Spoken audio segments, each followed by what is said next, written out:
नमस्कार, मैं दीपक सिंह सरोची। बिहार विधानसभा में बुधवार को महागठबंधन सरकार ने विश्वास मत हासिल कर लिया। विश्वास प्रस्ताव के पक्ष में 160 विधायक रहे, जबकि बीजेपी विधायकों ने सदन से वॉकआउट किया। इस मामले को लेकर नीतीश कुमार ने उन पर तंज कसते हुए कहा कि आप सब भाग रहे हैं, जरूर आलाकमान ने आपसे ऐसा करने को कहा होगा। नीतीश कुमार ने तंज में यह तो कह दिया कि आप सब भाग रहे हैं, लेकिन उसके बाद से आरजेडी के कई नेता लगातार भाग रहे हैं। आपको जानकर हैरानी होगी, बुधवार को सीबीआई और ईडी की टीम ने देश भर में 42 ठिकानों पर छापेमारी की।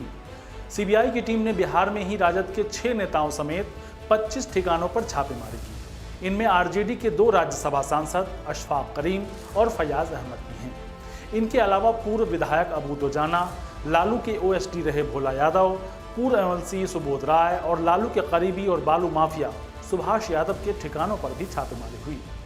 मीडिया रिपोर्ट्स में दावा किया गया है कि रेड के दौरान सीबीआई के हाथ 200 सेल डीड के पेपर मिले हैं। बिहार में आरजेडी नेताओं के घर जब सीबीआई की छापेमारी चल रही थी, उसके कुछ ही देर बाद बुधवार को विधानसभा में फ्लोर टेस्ट होना था। ऐसे में आरजेडी ने इस कार्रवाई को बदले की कार्रवाई बताते हुए केंद्र की सत्ताधारी बीजेपी पर निशाना साधा।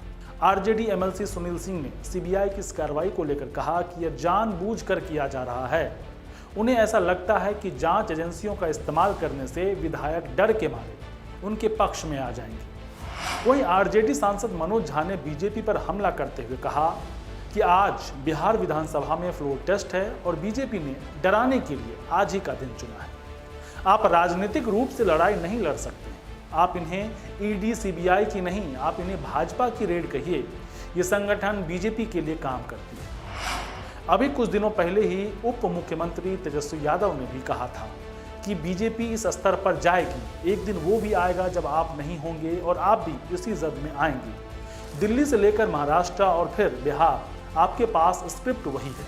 हम बिहारी हैं, टिकाऊ हैं, बिकाऊ नहीं हैं, हम डरेंगे नहीं। हालांकि बिहार बीजेपी अध्यक्ष संजय जायसवाल ने आरजेडी के आरोप पर पलटवार करते हुए कहा कि आज से 1.5 साल पहले नीतीश कुमार ने खुद ही शिकायत की थी, जब बिस्कोमान में करोड़ों रुपए पकड़े जा रहे थे, क्योंकि तब रुपयों के साथ एक गाड़ी पकड़ी गई थी। अब इन सब की जो परिणति होती है वह हो रही है। ये तो हुई सीबीआई रेड, आरजेडी के आरोप और बीजेपी के पलटवार की बात। आपको बताता हूं कि यह पूरा मामला है क्या। दरअसल इस घोटाले की कहानी यूपीए 1 सरकार के समय से जुड़ी है। तब लालू यादव रेल मंत्री हुआ करते थे। लालू यादव पर आरोप है कि बतौर रेल मंत्री उन्होंने जॉब लगवाने के बदले जमीन और प्लॉट लिए थे। इस मामले में लालू यादव के करीबी भोला यादव को सीबीआई ने गिरफ्तार भी किया था। साल 2004 से 2009 के बीच भोला यादव लालू यादव के ओएसडी थे। सीबीआई ने 18 मई 2022 को एफआईआर दर्ज की थी, जिसमें लालू प्रसाद यादव, राबड़ी देवी, मीसा भारती, हेमा यादव समेत कुछ अन्य लोगों के नाम हैं। सीबीआई ने इस साल राबड़ी आवास पर भी छापेमारी की थी, जिसमें तेजस्वी यादव के कमरे से कई दस्तावेज सामने आने की बात कही गई थी। आरोप है कि Indian railway catering and tourism corporation यानी कि आईआरसीटीसी के जरिए रांची और पुरी में 2 होटलों के संचालन के नियम को नजरअंदाज कर ठेका सुजाता होटल्स नाम की एक कंपनी को दिया गया। इस कंपनी के मालिक विनय कोचर और विजय कोचर थे। आरोप है कि सुजाता होटल्स ने इसके बदले कथित तौर पर लालू यादव को 3 एकड़ जमीन दी थी, जो बेनामी संपत्ति थी। इधर सीबीआई के छापों के बीच प्रवर्तन निदेशालय यानी कि ईडी भी एक्टिव हो गई है। ईडी ने अवैध खनन में मनी लॉन्ड्रिंग के मामले में झारखंड, तमिलनाडु, बिहार और दिल्ली में 17 से 20 ठिकानों पर छापे मारे। मीडिया रिपोर्ट्स में दावा किया गया है कि झारखंड के सीएम हेमंत सोरेन के विधायक प्रतिनिधि पंकज मिश्रा और बच्चू यादव से पूछताछ के बाद ईडी ने ये छापेमारी की। ईडी ने दोनों को कुछ समय पहले ही गिरफ्तार किया है। मुश्किल बस इतना नहीं है। इलेक्शन कमीशन यानी कि चुनाव आयोग ने झारखंड के मुख्यमंत्री हेमंत सोरेन की विधानसभा सदस्यता रद्द करने की सिफारिश तक भेज दी है। इस सिफारिश के बाद झारखंड में सियासी हलचल तेज हो गई है। सभी झारखंड मुक्ति मोर्चा विधायकों को सीएम आवास बुलाया गया है। राज्यपाल रमेश बैस भी दिल्ली से रांची पहुंच गए हैं। हेमंत सोरेन ने इस पूरे मामले में बीजेपी पर वैधानिक प्राधिकरणों और सार्वजनिक एजेंसियों का दुरुपयोग करने का आरोप लगाया है। दरअसल बीजेपी ने एक याचिका दी जिसमें मुख्यमंत्री हेमंत सोरेन को खुद को एक खनन पट्टा जारी करके चुनावी कानून का उल्लंघन करने के लिए एक विधायक के तौर पर अयोग्य घोषित करने की मांग की। झारखंड के राज्यपाल ने इस मामले को चुनाव आयोग के पास भेजा था। इस मामले में 18 अगस्त को सुनवाई पूरी हो गई थी, जिसके बाद चुनाव आयोग ने बंद लिफाफे में अपनी राय राज्यपाल को भेज दी। इस पूरे मामले को लेकर बीजेपी सांसद निशिकांत दुबे ने कहा है कि झारखंड के सीएम हेमंत सोरेन को नैतिक आधार पर मध्यावधि चुनाव की ओर बढ़ना चाहिए। हमारी मांग है कि विधानसभा को भंग करके सभी 81 सीटों पर चुनाव कराए जाए। वहीं झारखंड सीएम दफ्तर की ओर से इस मामले में सफाई देते हुए कहा गया है कि सीएमओ को इस बारे में कोई जानकारी नहीं दी गई है। मुख्यमंत्री को मीडिया रिपोर्ट से जानकारी मिली है कि चुनाव आयोग ने झारखंड के राज्यपाल को एक रिपोर्ट भेजी है, जिसमें उनके विधायक के तौर पर सदस्यता को रद्द करने की सिफारिश की गई। इधर झारखंड सीएम हेमंत सोरेन ने आरोप लगाते हुए कहा है कि बीजेपी के एक सांसद और उनके कठपुतली पत्रकारों समेत भाजपा नेताओं ने चुनाव आयोग की रिपोर्ट का मसौदा तैयार किया है। भाजपा मुख्यालय द्वारा संवैधानिक प्राधिकरणों और सार्वजनिक एजेंसियों का दुरुपयोग और शर्मनाक तरीके से अधिग्रहण किया गया। ऐसा भारतीय लोकतंत्र में कभी नहीं देखा गया। आपकी जानकारी के लिए बता दूं कि पिछले महीने ही झारखंड के कांग्रेस विधायक पश्चिम बंगाल में पैसों के साथ धरे गए थे। इस मामले को लेकर कांग्रेस ने आरोप लगाया था कि दिल्ली में बैठी भाजपा शासित केंद्र सरकार झारखंड में भी ऑपरेशन लोटस की तैयारी कर रही है और इसमें नोडल एजेंट थे असम के मुख्यमंत्री हिमंता बिस्वा शर्मा। इस मामले को लेकर हिमंता बिस्वा शर्मा ने क्या कहा? उन्होंने कहा, कांग्रेस नेताओं से तो मेरा संपर्क बना ही रहता है, क्योंकि वहां मेरे कई पुराने दोस्त हैं। मैं 20 साल इसी पार्टी में था।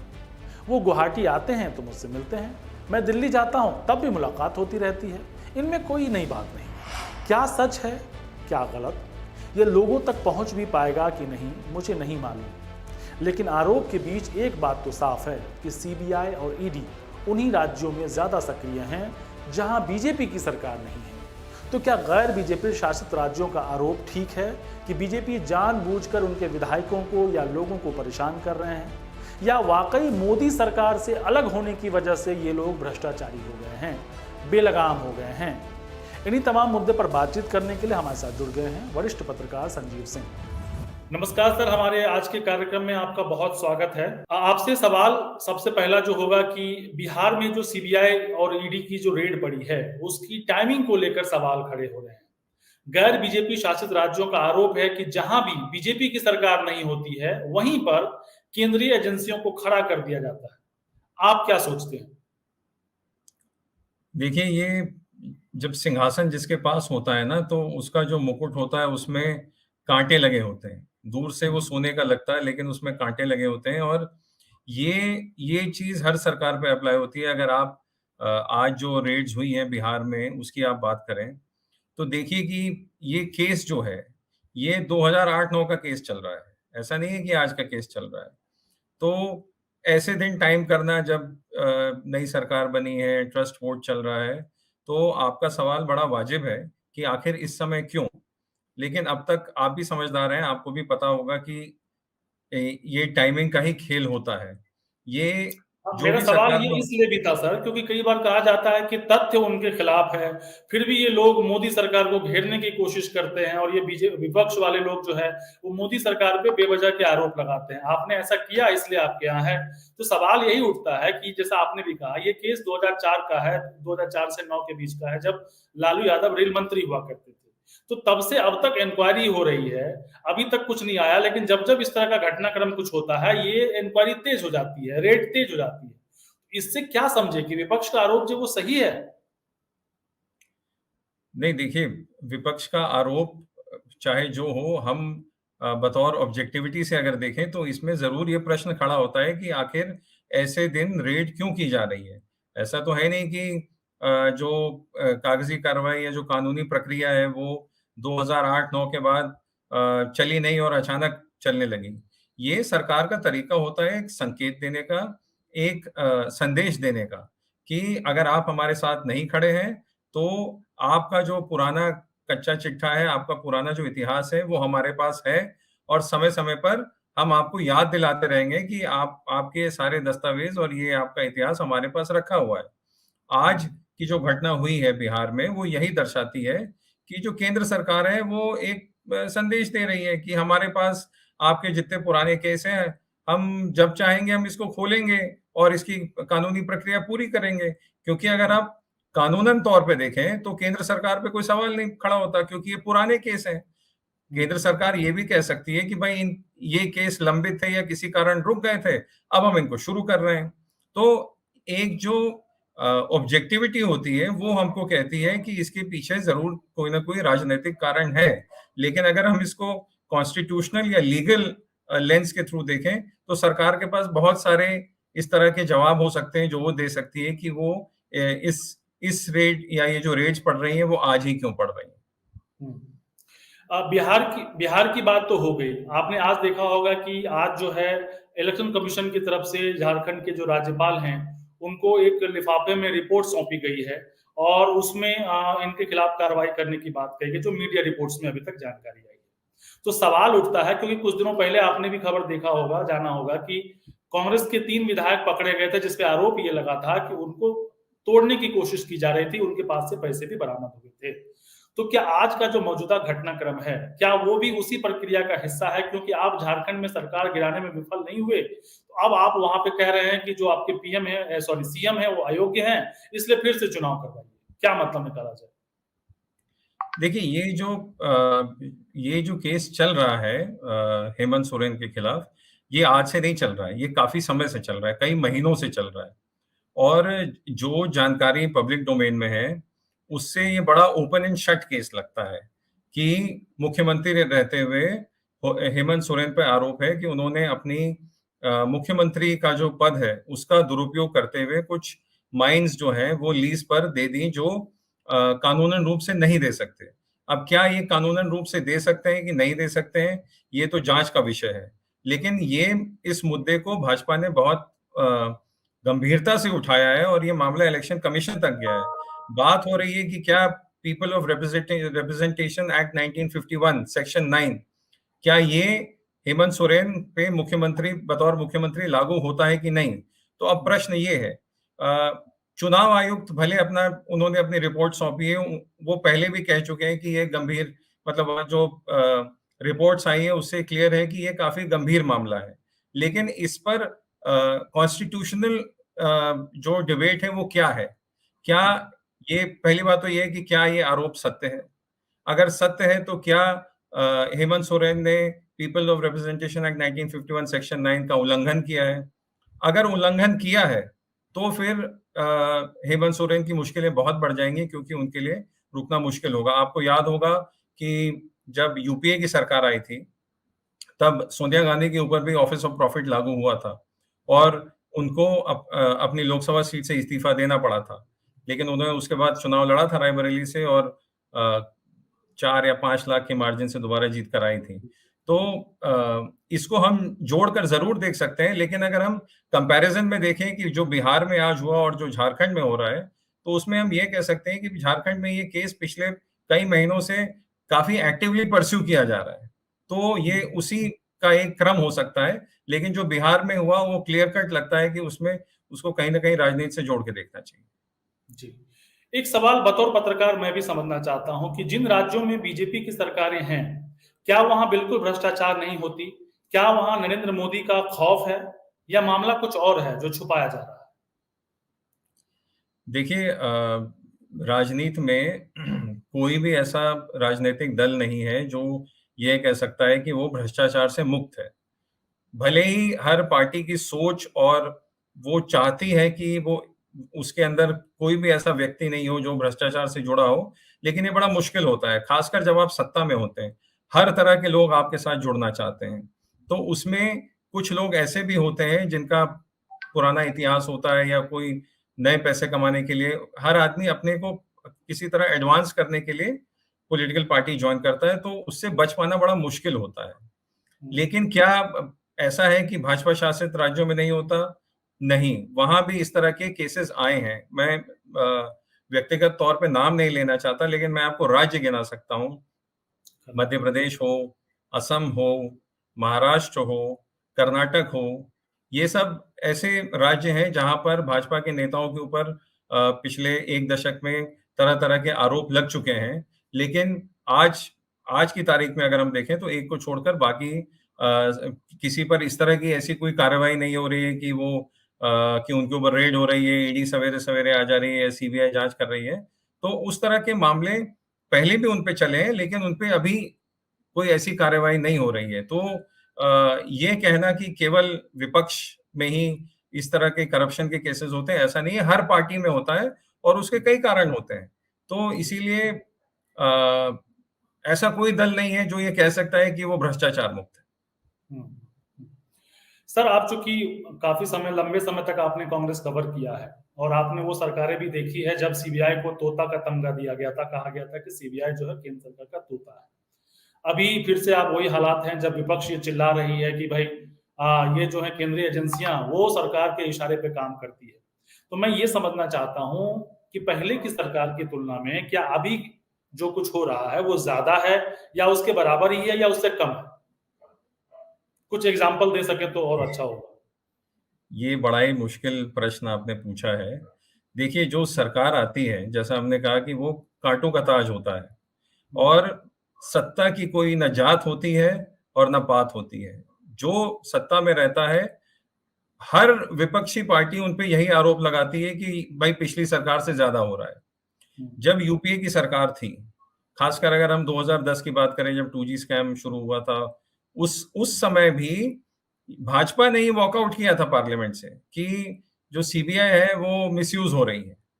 और ये आपने जो केस्ड पैरेट की बात की तो वो तो जग जाहिर है कि वो जब कहा गया था तो ऐसा नहीं है कि पहले नहीं हुआ है। और भी अभी भाजपा में बड़े सीनियर मंत्री हैं, जब उनके खिलाफ सीबीआई के केस चल रहे थे, तब भी हमें याद है कि भाजपा ने एक प्रधानमंत्री मनमोहन सिंह जी ने एक डिनर ऑर्गेनाइज किया था। उस डिनर का बहिष्कार किया गया था भाजपा द्वारा क्योंकि वो कह रहे थे कि सीबीआई का मिसयूज हो रहा है। तो ये मिसयूज हर सरकार में होता है।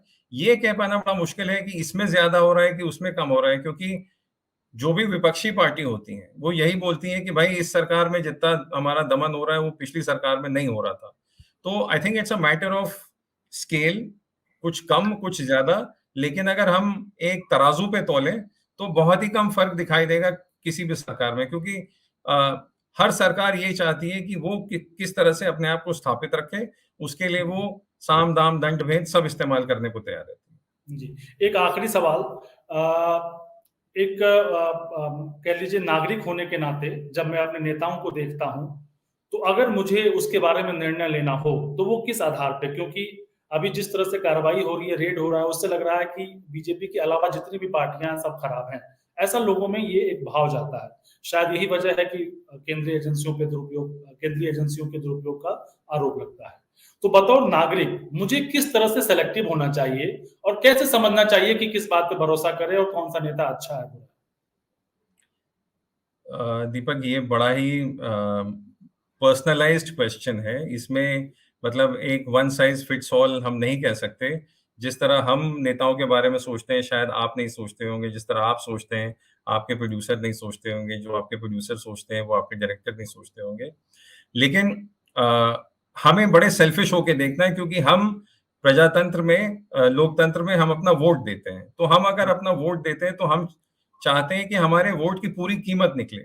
आज अगर हम मार्केट में जाके कुछ खरीदना चाहते हैं, तो हम मोल-भाव करते हैं ताकि हमें अपने पैसे की पूरी कीमत मिले। वैसे ही जब हम लोकतंत्र के पर्व में हिस्सा लेते हैं, तो हमको अपने वोट की कीमत डालनी चाहिए। हमें ऐसे व्यक्ति को कम से कम हम ऐसे व्यक्ति को वोट देंगे, जिसे हम जानते हों, जो हमें पता हो कि अगर हम उसके लिए अपने किसी काम के लिए जाएँ, तो वो हमारे काम के लिए आवाज़ उठाए, सरकार तक जाए या हमको रास्ता दिखाए कि काम कैसे होगा। तो ये हमारा मायना है कि ऐसे देखना चाहिए।